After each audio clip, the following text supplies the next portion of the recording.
Ceritane wayang Sinden menjadi sapaan akrab bagi para wanita penyanyi lagu gending Jawa. Suara cengkoknya yang khas, diiringi dengan alunan musik gamelan, membuat penyanyi wanita ini mendapatkan tempat khusus di hati para penikmat musik tradisional. Berasal dari tanah Jawa, nyatanya tak semua desa di Jawa diperbolehkan mendengarkan lagu yang dinyanyikan oleh sinden. Di desa paling utara Sragen, yang berbatasan dengan Ngawi, hidup sebuah mitos mengerikan tentang sebuah kampung sakral bernama Singomodo. Konon katanya, siapapun yang mendengarkan lagu sinden akan terkena musibah, sakit, hingga meninggal tanpa sebab. Kampung yang hanya berisikan 7 kepala keluarga ini dulunya dibuka oleh seorang berilmu yang bernama Syekh Muhammad Nasir, atau dikenal juga dengan nama Kiai Singomodo. Kampung Singomodo. Nah, itu terdiri dari singo itu macan, modo maido. Berarti eyang nas itu orang yang nggak bisa di maido atau di wodo. Bersama dengan Om Hao dari Kisah Tanah Jawa, kami pun mencoba menelusuri kampung Singomodo di kota Sragen ini untuk melihat bagaimana sebenarnya kisah yang terjadi di masa lampau. Dan pemirsa, inilah dia, Untold Story Kampung Singomodo, sebuah kampung anti-sinden.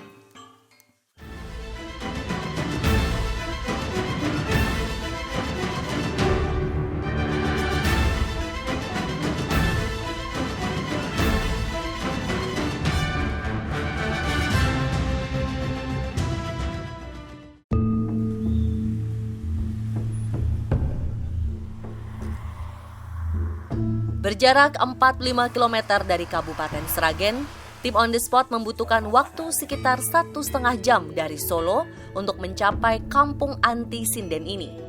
Sesampainya di gerbang, kami disambut dengan pemandangan pekarangan kosong desa dengan hutan rimbun yang berdiri di atasnya. Tujuan utama kami adalah makam Kiai Singomodo yang dimakamkan di atas bukit desa. Sebelum naik ke atas, pengunjung diwajibkan terlebih dahulu untuk wudhu di sendang kaputren yang ada di sana. Meskipun siang itu matahari bersinar terik, pepohonan rindang seolah menjadi atap melindungi kepala kami dari panasnya cuaca saat itu. Ternyata rasa sejuk yang dirasa ini konon menjadi tanda bahwa kunjungan kami diterima oleh penguasa kampung Singomodo. Di sini tuh ada sosok-sosok jin penguasa gitu nggak sih Om Hao? Iya, tentunya ini ketika kita masuk ya, di gerbang depan tadi, itu tidak hanya gerbang secara kasat mata, tapi juga gerbang tak kasat mata. Maksudnya tak kasat mata tuh seperti apa Om Hao? Jadi seperti halnya satu gerbang antar dimensi, di mana ketika kita masuk, kita lihat ya kanan kiri banyak pohon seperti ini, tapi secara mata batin ini seperti perkotaan. Jadi perkotaan gaib. Sebenarnya ini sebelum kita mulai naik ya, yang saya rasakan memang pertama berkaitan dengan residual energi yang pernah ada di sini, dan juga beberapa entitas yang menjaga. Maksudnya yang menjaga tuh seperti apa sih? Ya, kalau boleh tahu? yang tidak terlihat ya. Jadi ada sepasang Mbak. Sepasang? Ya, ini beberapa tangga yang di situ ya. Jadi beliau seperti sosok singa. Singa. Ya, yang satu berbulu warna hitam, yang satu berbulu warna putih. Memang sangar ya kalau terlihat, tetapi seperti halnya menyambut kedatangan kita. Jadi ini kan beliau duduk ya, itu posisinya setinggi 1,5 meter. Itu dalam baru duduk? Posisi duduknya. Jadi kalau beliau kemudian bangun ya, itu seperti ini, seukuran anak sapi. Oh gitu. cukup besar ya berarti ya. ya? Jadi mungkin selengan kita.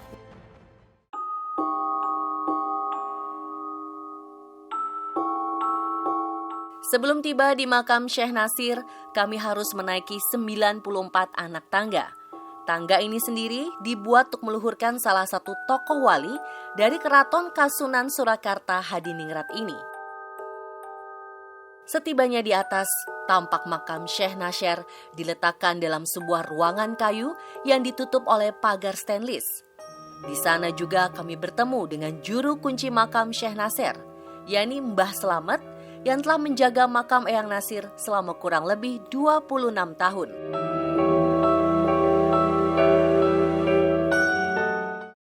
Nah Om Hao, kan sekarang kita lagi berada di depan makam leluhur kita. Boleh dijelaskan nggak sih sosok yang biasa dikenal dengan Eyang ini seperti apa sih? Beliau ini memiliki beberapa ilmu-ilmu waskita dan kanuragan. Juga bisa menyembunyikan kampung ini. Tersembunyi, maksudnya kampung ini tidak terlihat kasat mata atau seperti apa nih Om Ya, Hao? jadi justru tidak terlihat secara kasat mata. Jadi ketika Belanda waktu itu ingin mencari beliau karena dianggap beliau orang yang membangkang dan berbahaya waktu itu. Oh gitu. Ditutup ini Mbak desanya. Salah satunya waktu itu beliau menggunakan dengan hanya sebatang lidi dari daun kelapa. Oh. Gitu. Jadi lidi itu ketika ditancapkan ya dilihat seperti ini, beliau dan dengan pengikutnya itu sembunyi di belakang. Belanda ketika akan lewat nggak bisa lihat. Itu sapu lidi itu sebenarnya hanya media gitu ya untuk. Iya. Oke. Jadi seolah-olah sapu lidi ini kemudian segede pohon kelapa. Dikenal sebagai sosok yang memiliki ilmu yang tinggi, Kiai Singomodo ini juga membuka pesantren untuk para santri yang ingin memperdalam ilmu agama. Tapi ternyata pesantren yang dibangun Kiai Singomodo juga digunakan oleh mereka yang tak terlihat. Mungkin pesantren yang ada di sini yang sebelumnya yang dipakai memang untuk santri-santri beliau yang real ya, yang nyata, itu sudah tidak ada. Tetapi residual energinya, pesantren astral ataupun pesantren jin itu masih ada sampai hari ini. Bahkan di situ juga terlihat banyak santri yang keluar masuk. Saya melihat juga di sini juga belajar seperti ada yang mengaji, gitu. Termasuk ada yang zikir, gitu. Dan kegiatannya sama. Jadi sama seperti yang dinyata gitu. Termasuk beliau ini juga menjaga lingkungan yang ada di sini seperti yang sudah diwelingkan atau diamanahkan oleh Eyang sendiri dulu gitu. Salah satunya tentang pantangan sinden. Pantangan sinden ini tak serta-merta terjadi di kampung Singomodo. Larangan ini berawal saat salah seorang sahabat Kiai Singomodo memilih mendengarkan lagu sinden daripada membangun masjid. Tindakan ini pun membuat sang kiai kesal dan mengucapkan sabda yang menjadi larangan sakral di kampung Singomodo. Yang Nasir menanyakan kepada yang melihat ledek itu, kamu tadi di mana? Temannya pada masa musuh kok nggak ada gitu toh. Itu loh yang saya melihat sindir amen atau ledek barang. Kalau mau senang panggil saja ke sini. Nah, ada jawaban. Sindir amen dipanggil, lalu ditanya dengan yang Nasir, kamu punya suami atau belum? Katanya belum. Kalau kamu kita jadikan suaminya atau suaminya sahabat saya ini gimana? Mau. Itu jawabannya mau. Kalau mau, kamu harus berhenti, jangan menjadi ledek. Karena yang Nasir menyabdo, harus tidak boleh menjadi ledek atau sinden. Itu akhirnya yang sebelah timur itu tidak boleh ada ledek atau sinden atau suara apapun yang dinamanya penyanyi atau sinden. Yang sebelah barat diperbolehkan karena jawaban senang itu tadi dari sahabatnya. Sejak larangan anti-sinden berlaku, banyak kejadian mistis maupun tragedi terjadi di kampung Singomodo. Salah satunya, kisah saudara dari ketua RT kampung Singomodo yang menghilang usai mendengarkan lagu lewat radio yang ia beli. Sakit niku kok terus kadang nggih mantun, kadang kumat, dan lama-lama niku terus sakitnya rada parah. Terus melih angger ngendika, aku berbeken radio, suara radio berisik. Tahun 89 inget kula. Jam sekawan ngarepe subuh niku ditangleti kalih keluargane medal king pintu sebelah barat ngoten terus. Arep jiwi. arep pipis ngoten. Lah keluargane nggih mboten ngetutke. Lah kok rada dangu ngoten iki ditunggu-tunggu kok mboten enten mlebet melih. Lah terus bareng ngoten terus do madosi teng jaba. Kali tangga-tangga langsung dikabari Mbak kula namine kan rasiem sing kesah niku.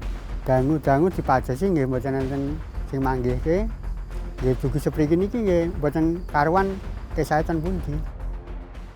Percaya atau tidak, perlu diketahui bahwa kisah turun-temurun ini merupakan bagian dari sebuah budaya.